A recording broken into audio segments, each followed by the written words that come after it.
Candide ou l'optimisme par Voltaire. Chapitre 3. Comment Candide se sauva d'entre les Bulgares et ce qu'il devint. Rien n'était si beau, si leste, si brillant, si bien ordonné que les deux armées. Les trompettes, les fifres, les hautbois, les tambours, les canons formaient une harmonie telle qu'il n'y en eut jamais en enfer. Les canons renversèrent d'abord à peu près 6000 hommes de chaque côté. Ensuite, la mousqueterie ôta du meilleur des mondes environ 9 à 10 000 coquins qui en infectaient la surface. La baïonnette fut aussi la raison suffisante de la mort de quelques milliers d'hommes. Le tout pouvait bien se monter à une trentaine de 1000 âmes. Candide, qui tremblait comme un philosophe, se cacha du mieux qu'il put pendant cette boucherie héroïque. Enfin, tandis que les deux rois faisaient chanter des Te Deum, chacun dans son camp, il prit le parti d'aller raisonner ailleurs des effets et des causes. Il passa par-dessus des tas de morts et de mourants et gagna d'abord un village voisin. Il était en cendres. C'était un village à Bar que les Bulgares avaient brûlé selon les lois du droit public. Ici, des vieillards, criblés de coups, regardaient mourir leurs femmes égorgées, qui tenaient leurs enfants à leurs mamelles sanglantes. Là, des filles éventrées, après avoir assouvi les besoins naturels de quelques héros, rendaient les derniers soupirs. D'autres, à demi brûlés, criaient qu'on achevât de leur donner la mort. Des cervelles étaient répandues sur la terre à côté de bras et de jambes coupés. Candide s'enfuit au plus vite dans un autre village. Il appartenait à des Bulgares, et les héros à Bar l'avaient traité de même. Candide, toujours marchant sur des membres palpitants ou à travers des ruines, arriva enfin hors du théâtre de la guerre, portant quelques petites provisions dans son bissac et n'oubliant jamais mademoiselle Cunégonde. Ces provisions lui manquèrent quand il fut en Hollande.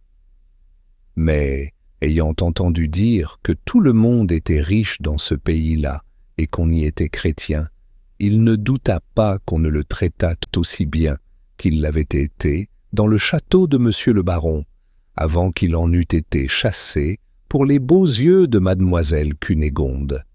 Il demanda l'aumône à plusieurs graves personnages, qui lui répondirent tous que, s'il continuait à faire ce métier, on l'enfermerait dans une maison de correction pour lui apprendre à vivre.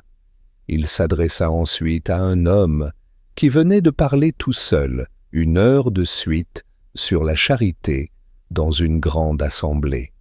Cet orateur, le regardant de travers, lui dit « Que venez-vous faire ici? Y êtes-vous pour la bonne cause ?»« Il n'y a point d'effet sans cause, » répondit modestement Candide. « Tout est enchaîné nécessairement et arrangé pour le mieux.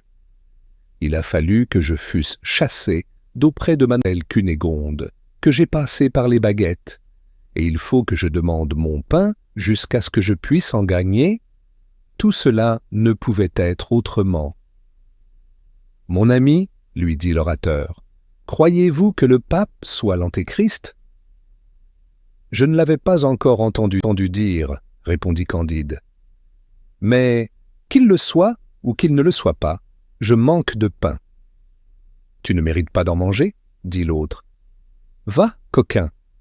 Va, misérable, ne m'approche de ta vie. » La femme de l'orateur, ayant mis la tête à la fenêtre et avisant un homme qui doutait que le pape fût antéchrist, lui répandit sur le chef un plein « Ô ciel, à quel excès se porte le zèle de la religion dans les dames !»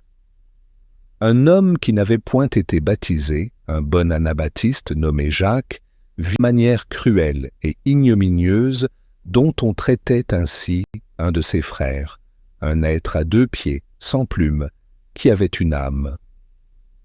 Il l'amena chez lui, le nettoya, lui donna du pain et de la bière, lui fit présent de 2 florins et voulut même lui apprendre à travailler dans ses manufactures aux étoffes de Perse qu'on fabrique en Hollande. Candide, se prosternant presque devant lui, s'écriait « Maître Pangloss me l'avait bien dit que tout est au mieux dans ce monde, car je suis infiniment plus touché de votre extrême générosité que de la dureté de ce monsieur à manteau noir et de madame son épouse. » Le lendemain, en se promenant, il rencontra un gueux tout couvert de pustules, les yeux morts, le bout du nez rongé, la bouche de travers, les dents noires, et parlant de la gorge, tourmenté d'une toux violente et crachant une dent à chaque effort.